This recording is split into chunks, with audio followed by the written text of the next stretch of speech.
Inez, please wait outside. This is for real family, Caleb said, eyes steady, like he wasn't ripping through my chest. My hand was already on the brass doorknob to the lawyer's office when he blocked my path. He didn't raise his voice. He didn't even look sorry, just indifferent. Alyssa, his wife, stood behind him with her arms crossed and that empty, polite smile she always wore when she wanted me silent. It's just easier if we handle this part, Mrs. Navarro, she added, like I wasn't his mother, like I hadn't been there the night Caleb's fever reached 105 or the year we sold Miguel's truck so he could go to college out of state. The door clicked shut before I could say a word. I stood there, staring at the grain in the wood, waiting for it to creak open again. It didn't. I turned slowly and walked back down the hallway, my heels thudding on the marble like a stranger in my own story. Outside, the sky was too bright. My car's leather seat burned as I sat down, but I didn't move. I just held the steering wheel and let the shaking in my hands work its way out. Then I remembered. In my purse, beneath a pack of tissues and an old grocery list, was the envelope Miguel gave me 2 weeks before his heart stopped. His handwriting on the front said, "Only if they forget who you are." He had known. I touched the edge of the envelope but didn't open it. Not yet. Not in a parking lot, with Alyssa's perfume still clinging to my blouse. I drove home in silence, passing the diner where Miguel used to order pie just because it made me smile. The house creaked when I walked in. It was too quiet, like it was waiting for me to decide something. I set the envelope on the kitchen table. I wasn't ready to open it, but I was ready to stop pretending I didn't see what Caleb had just done. I boiled water for tea, pulled out Miguel's favorite mug, and sat down. The envelope sat between us like a second heartbeat. I set the envelope on the kitchen table. I wasn't ready to open it, but I was ready to stop pretending I didn't see what Caleb had just done. I boiled water for tea, pulled out Miguel's favorite mug, and sat down. The envelope sat between us like a second heartbeat. Inside a brass key, a handwritten note in Miguel's careful script, and a separate sheet of paper with a name typed across the top.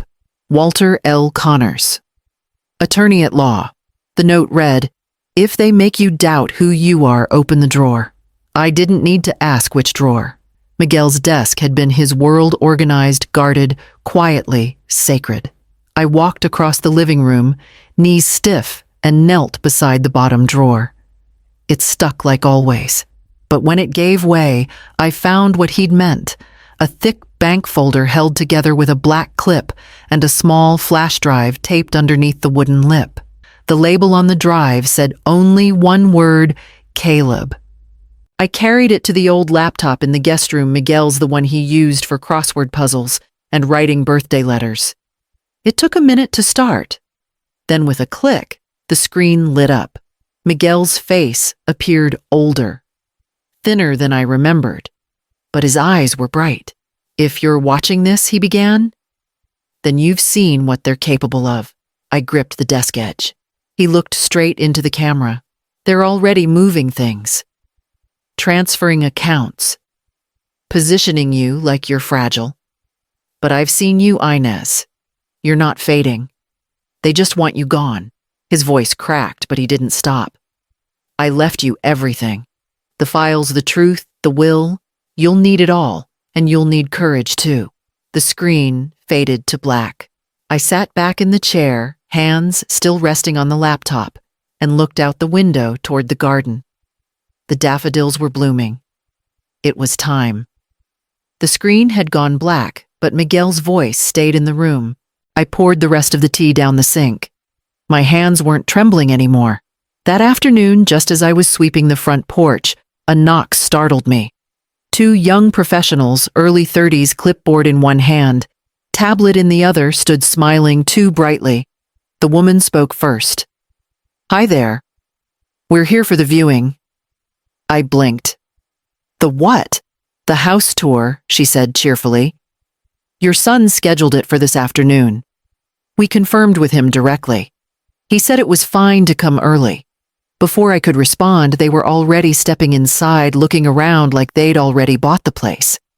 They didn't ask if they could come in, they assumed. The living room smelled faintly of citrus cleaner. I hadn't used that scent. They made their way through the house with forced enthusiasm. Such natural light, loved the vintage molding. The man tapped on his tablet, scrolling as he walked. I followed a few steps behind my eyes, scanning details I hadn't noticed were missing. Miguel's photo above the fireplace, gone. In its place, a generic print of a lighthouse. The guest bedroom door was open. The bed made with stiff, unfamiliar sheets. A folded card sat on the nightstand, Charleston Home Realty, staging by Sofia Vargas. My breath caught. I moved toward the kitchen, where Miguel's mug had been replaced with a matching ceramic set I'd never seen before. On the fridge was a laminated checklist. It had columns: depersonalize, declutter, deep clean. My name wasn't anywhere, but the house was already being rewritten without me. The woman pointed toward the backyard. "Oh, the garden will show beautifully in spring. Just imagine it." I didn't answer. I stood still, watching them praise the life I had lived as if it were packaging. My hands curled at my sides. They thanked me on their way out, called me ma'am, never asked for my name. I locked the door behind them and walked back to Miguel's study. The folder was still on the desk, waiting. I called the number on the paper before breakfast. Walter Connors answered on the third ring. "I was expecting you," he said, like we had a standing appointment.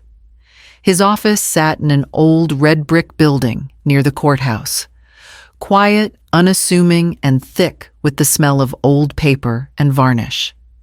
He didn't offer small talk, just motioned for me to sit and opened a thick leather folder. Miguel left instructions. He began sliding out document after document. He wasn't confused, he was prepared. The updated will had been signed and notarized 6 months before his stroke. Everything was left to me: our home, our accounts, his business shares.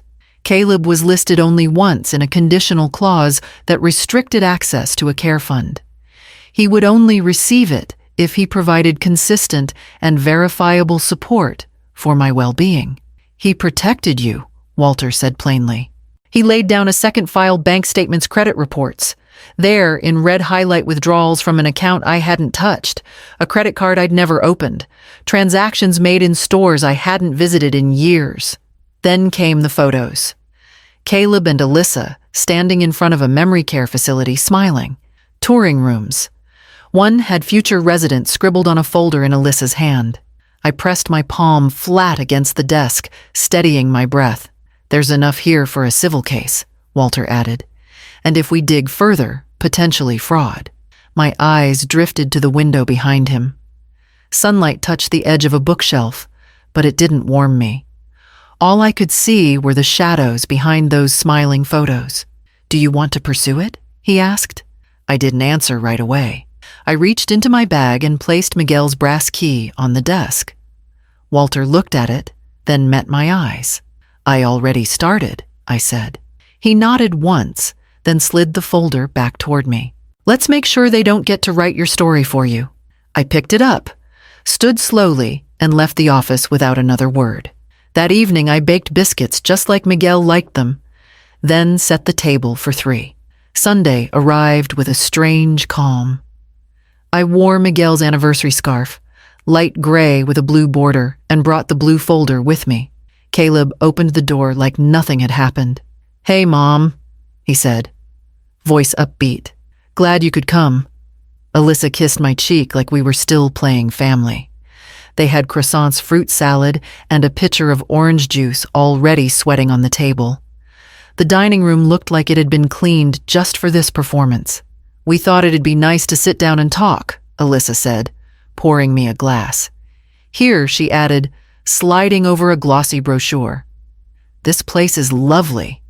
Full care, great views, on-site nursing. They already approved you." I didn't touch the brochure. Instead, I set the blue folder on the table, quietly, deliberately. Their smiles faded like candlelight in wind. Alyssa's voice was the first to break. "What's this?" I didn't answer. I just opened it first, the notarized will, then the highlighted bank statements. Photos next. Caleb and Alyssa, standing beside a sign, Fairview Memory Home. Caleb stared at the papers as if they might rearrange themselves. "This is sabotage," Alyssa hissed. "You've been manipulated. Someone's poisoned you against us." I looked at her, then back at Caleb. "Your father asked me to use this if you forgot who I was." Caleb reached out, flipping to the last document. His fingers stopped on the signature line, his own name, next to a withdrawal form he hadn't expected me to see. "What is this?" he whispered. "Proof," I said softly, "that I'm still here." He didn't argue, just sat there blinking like something in his head had cracked sideways. I stood, took my scarf from the back of the chair, and said nothing more. The folder stayed on the table, open, breathing like it was alive. Back home, I poured myself coffee and changed the locks before the sun went down. The locksmith arrived before sunset. He didn't ask why I wanted everything changed. He only nodded when I said I wanted new keys and didn't want copies made. 45 minutes later, every lock clicked differently. After he left, I turned off the porch light and sat at the kitchen table with Miguel's old ledger spread in front of me. The power bill was still under Caleb's name. So was the water and the insurance. I spent the next 2 hours making calls, transferring accounts, changing passwords. Birth dates, pet names, even our anniversary, I erased every trace Caleb could guess. I set new questions, new codes. I created a version of our life that only I knew how to open. In the drawer by the fridge, I found one last roll of silver labels, the kind Miguel used to mark boxes for storage. I wrote in thick black ink, I, Roland, owner. Outside, I peeled the faded sticker from the mailbox and pressed the new one into place. My thumb stayed on the label for a second too long, as if my skin needed to memorize the shape of my own name. Back inside, I washed my hands, dried them slowly, and turned off every light but the one in the hallway. The house was quiet, but not the kind that felt lonely. It was the quiet of decisions, of things put back in their place. I climbed into bed with Miguel's blanket folded at my feet and didn't wake until morning.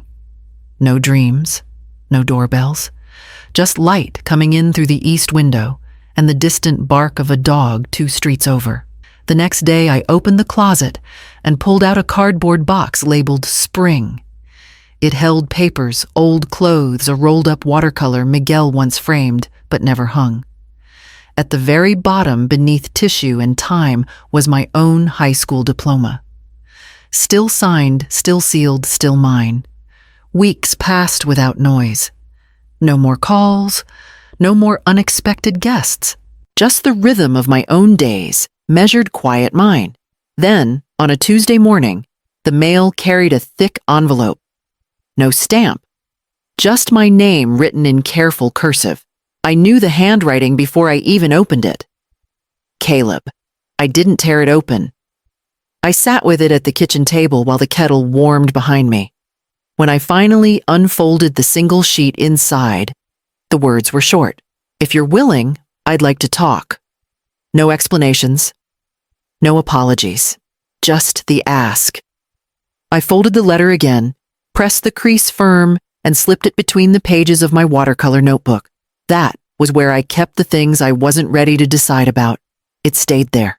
Outside, the wind was shifting. Early spring, warm and nervous. I spent the next afternoon in the yard cleaning out old flower beds, digging through soil Miguel once touched with his own hands. I cleared a narrow row along the fence and planted tulip bulbs I'd found on sale. Deep red, pale pink. One stray yellow Miguel would have called defiant. A week later, it was the yellow one that bloomed first, bright and loud against the others, as if it refused to wait for permission.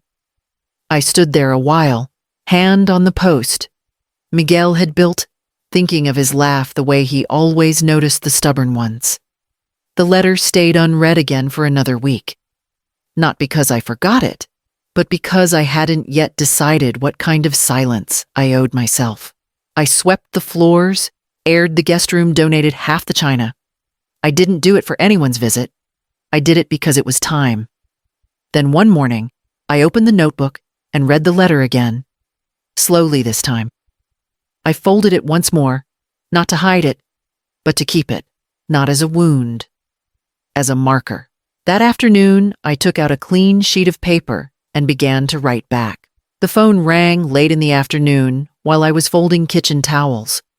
For a moment, I almost didn't answer. The number was familiar, but not one I'd seen in weeks. "Hi, Mom," Caleb said. His voice was quiet, unsure. "I'm not calling about the house or the money. I've been in therapy. Alyssa and I split." I stood still, the towel hanging from my hands. The sound of his breathing filled the silence between us. "I don't know who you are anymore," he said after a pause. There was no accusation in his voice, just exhaustion, like a man who'd finally stopped rehearsing. I sat down, pressing the phone closer. "Then start here," I said. "Not with what you lost, but with who you forgot to see." He didn't reply right away. I heard him swallow the faint scrape of a chair on tile. "I keep thinking about Dad," he said softly. "About how much he planned. I used to think it was controlling, but now I get it. He was trying to make sure you were okay." My chest tightened. "He was trying to make sure we both were?" I answered. A sigh escaped him, uneven. "I ruined that, didn't I?" "No," I said. "You just didn't understand it yet." The conversation drifted between short sentences and quiet breaths. He told me about the group sessions, how he'd realized he'd spent most of his life trying to be someone other people respected, someone he thought Miguel wanted. And when that version fell apart, he didn't know who to be anymore. Maybe I said you could start with being my son again. No conditions. No performances. He didn't promise anything. He just said I'd like that. We said goodbye without ceremony. I stayed there after the call ended, the towel still folded neatly on the table, a small weight against my palm. Outside, the sun had already dipped behind the trees. I turned on the porch light and stood by the window watching the faint reflection of my own face in the glass. It looked calm enough to begin again. After that call, the house felt different, not lighter, but steadier, like it had settled into the right place after a long storm. I spent the next few mornings cleaning out drawers, stacking mail, sweeping corners I hadn't looked at in months. Somewhere between folding linens and rearranging the bookshelf, I found Miguel's old fountain pen. The cap was loose, the ink dry, but it still fit my hand perfectly. I sat at his desk that afternoon and opened a blank notebook. I didn't plan to write anything in particular, just moments. Things that had stayed alive in small corners of my memory, even when everything else blurred. I wrote about the morning light on Miguel's face the day we bought this house. About his hand on my back at the DMV when the clerk got impatient. About the chipped edge of his favorite mug and how he always noticed when I used it. I wrote the sound of my own name the way he said it when no one else was listening. The pages filled slowly. Some sentences started and stopped mid-thought. I didn't fix them. I wanted the words to breathe, not perform. Each scratch of the pen against the wood felt like a conversation, unfinished but honest. One page held only a title, The Silent Room. I didn't know what it meant yet. Maybe it was the space I'd built between what hurt and what I still loved. Maybe it was the room I sat in now. Quiet, filled with things no one else would understand but me. By evening, I'd filled 10 pages. My handwriting wavered, uneven and real. I closed the notebook and ran my hand across the cover, tracing the ridges where the ink had pressed through. It felt like proof of something. Something that didn't need to be defended or witnessed to be true. Outside, the wind had shifted again. The tulips along the fence leaned east, catching the last of the light. I stayed at the desk until the room turned dark, then turned on the lamp and reached for a clean page. The morning was quiet enough to hear the birds tapping against the fence. I brewed coffee, opened the curtains, and looked at the framed photo on the wall, Caleb's graduation day. He was beaming Miguel's arm around him, and my smile caught mid-pride, mid-exhaustion. I stared at it for a long time before lifting it down. I didn't cry. I just wrapped it in brown paper, wrote the date on the back, and slid it into the drawer beneath the tablecloths. The wall looked bare, almost foreign. Then I brought out one of my paintings from art class, a study of sunlight passing through a glass of water. When I hung it up, the light hit it perfectly. It wasn't erasure. It was space. A soft knock came at the door. Berta from next door stood there with a pie warm enough to fog the plastic wrap. "You've been quiet lately," she said. "That usually means something's cooking." "Something's always cooking." I smiled, taking the pie. This time, it's just words. She peered past me, eyes catching the open notebook on the desk. "What are you working on?" "My story," I said. Her eyebrows lifted. "A story about revenge," I shook my head. "No, about not disappearing." Berta nodded slowly as if she understood more than she let on. "Then that's worth writing," she said, before heading back to her garden. I cut a slice of her pie and sat by the window, the smell of sugar and fruit rising into the afternoon air. The notebook lay open beside me. I wrote a new line before I forgot it. Some stories aren't told to win, they're told to remain. Outside, the tulips by the fence swayed in the breeze, the yellow one still the boldest of all. The garden had started to fill again. New shoots, new color. No permission needed. I closed the notebook, turned off the light, and watched the reflection of the glass painting glow softly on the wall. The house no longer felt like a reminder. It felt like a beginning.